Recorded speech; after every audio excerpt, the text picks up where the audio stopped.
Hello and welcome to my YouTube channel again. जैसा मैंने आपसे वादा किया था कि मैं जो है conservation of flora and Fiona पे डिटेल एक्सप्लेनेशन वीडियो लेके आऊँगा आपके लिए, जो इम्पोर्टेंट है एग्ज़ाम्स के पर्सपेक्टिव से। ये सिलेबस में दिया गया, स्पेशली एनटीपीसी ये सिलेबस में लिख रखा है, ठीक है ना, जीएस अवेयरनेस सेक्शन में। तो आज हमने एक टॉपिक को क्लियर कर रखा है ऑलरेडी, उससे बचे थोड़ी सी डिटेल उसको क्लियर करते हैं। आइए पढ़ते हैं। पहला इंट्रोडक्शन, ठीक है ना, इंट्रोडक्शन थोड़ा सीख लेते हैं कि है क्या बायोडाइवर्सिटी, किसे कहते हैं। India is one of the richest country in the world in term of biodiversity. तो हमारा जो देश है पूरे विश्व में बायोडाइवर्सिटी में सबसे रिच है। बहुत सारी यहाँ पे प्रजातियाँ पाई जाती हैं और हर तरीके की क्लाइमेट्स, नेचर, लैंडफॉर्म यहाँ देखने को मिलते हैं। Due to deforestation, hunting, pollution, many species and plants are disappear or the become endangered। इन कारणों से, जैसे डिफॉरेस्टेशन का मतलब होता है बहुत ही इसे पेड़ों की कटाई करना, जानवरों को मार देना, हंटिंग, पॉल्यूशन से इससे क्या हो रहा है कि बहुत जानवर जो है अभी बहुत दिख नहीं रहे हैं। जैसे हम मेरी जानने में जैसे क्रो मैंने देखा है, कौवा जो है पहले बहुत दिखते थे, अभी कम दिख रहे हैं। और भी बहुत सारी स्पीसीज, बट बेसिक एग्जांपल्स मैं अपने आसपास देखता हूँ गांव में, तो मुझे ये सब समझ में आता है। सेकेंड, टू प्रोटेक्ट दम, इसको प्रोटेक्ट करने के लिए गवर्नमेंट ने क्या किया, गवर्नमेंट ऑफ इंडिया ने क्या किया है, बहुत सारे प्रोजेक्ट्स चलाए हैं इनको बचाने के लिए, ठीक है। तो आइए जानते हैं किस कौन उन प्रोजेक्ट्स का नाम क्या है और उनके प्रोजेक्ट को स्टार्ट कब किया था और बेनिफिट क्या है। अच्छा, उससे पहले हम देख लेते हैं स्लाइड में, cause of the loss of flora and fauna, कारण क्या है। तो डिफॉरेस्टेशन, जैसे बताया मैंने, forest are being cut for agriculture, जंगलों को खेती के लिए काट दिया जा रहा है, एग्रीकल्चर के लिए, इंडस्ट्रियल यूज़ के लिए, या फिर शहरीकरण करने के लिए, अर्बनाइजेशन करने के लिए।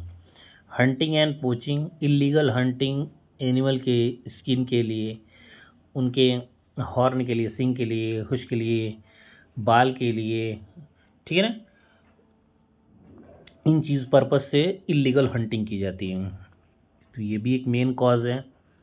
जो हमने और चीज़ पढ़ा था, pollution, air, water, soil, destroy nature habitat, ये पूरे जो है हैबिटाट जो है जहाँ पे भी कई सारे जानवर से जहाँ पे रहते हैं उसको हम हैबिटाट कहते हैं, उनको वो ख़राब करते हैं, इसकी वजह से भी इंडेंजर्ड हो जा रहे हैं। पॉपुलेशन ग्रोथ ज़्यादा, expansion of human settlement, reduce forest area, population बढ़ रहा है, लोग ज़्यादा एक्सपेंड हो रहे हैं, तो क्या हो रहा है, फॉरेस्ट कम हो रहा है। ये सब बेसिकली मेजर से क्या है, हमारे प्रॉब्लम्स हैं। आई होप सो क्लियर हो गया आपको। तो गवर्नमेंट ने क्या क्या लॉन्च किया, तो गवर्नमेंट ने बेसिकली दो इम्पोर्टेंट प्रोजेक्ट लॉन्च किए थे। फर्स्ट है tiger project, project tiger 1973।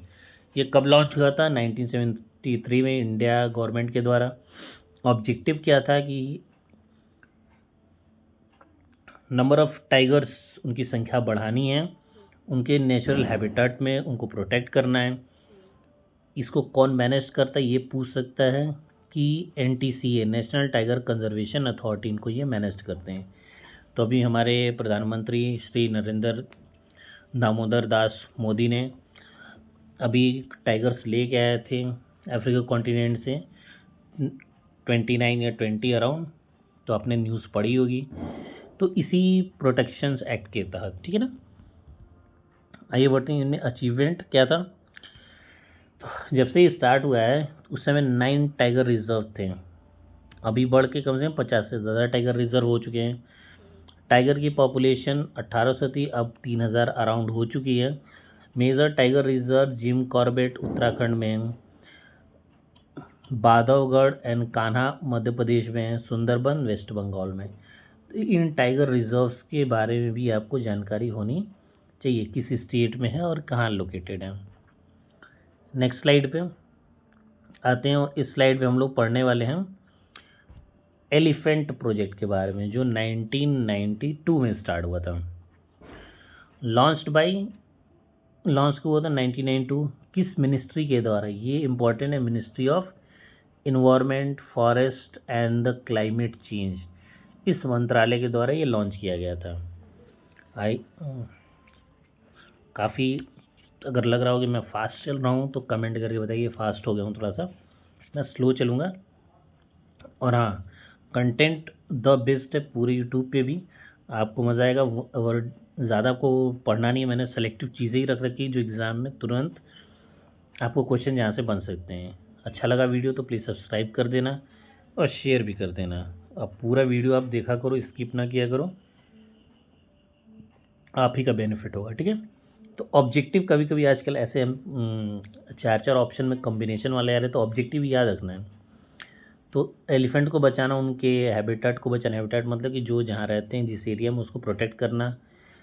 Human elephant conflict, उसको कम करना।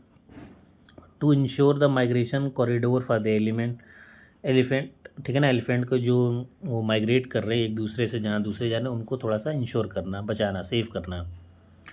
मेन इम्पॉर्टेंट है असम का काजीरंगा मानस जो है वाइल्ड लाइफ सेंचुरी है। केरल का यहाँ सबसे मेन है एलिफेंट का पेरियार, और कर्नाटक का बांदीपुर, ठीक है ना, बांदीपुर रिजर्व, एलिफेंट रिजर्व। तो ये तीनों जो ही है स्टेट के इम्पोर्टेंट है, उनको आप याद रखेंगे। चलिए आइए बढ़ते हैं नेक्स्ट।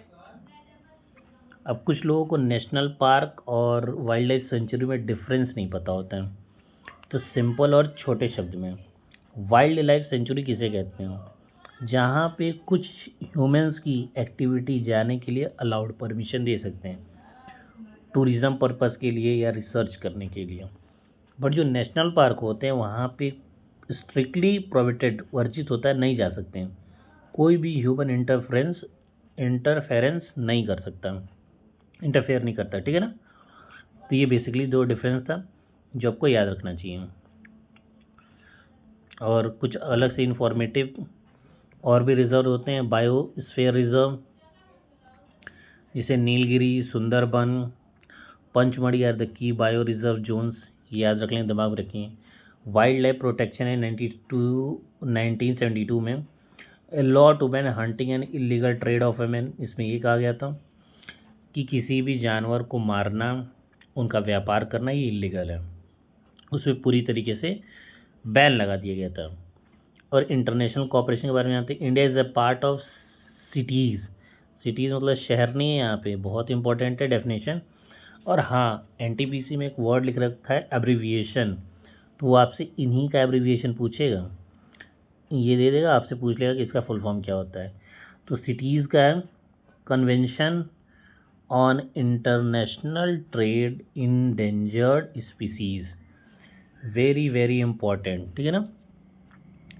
तो एक छोटा सा वीडियो जो आपसे प्रॉमिस किया था उसको मैंने कंप्लीट कर दिया। आई होप सो कि आपको अच्छा लगा होगा। बहुत मेहनत लगती है बनाने में पूरा स्लाइड पीपीटी।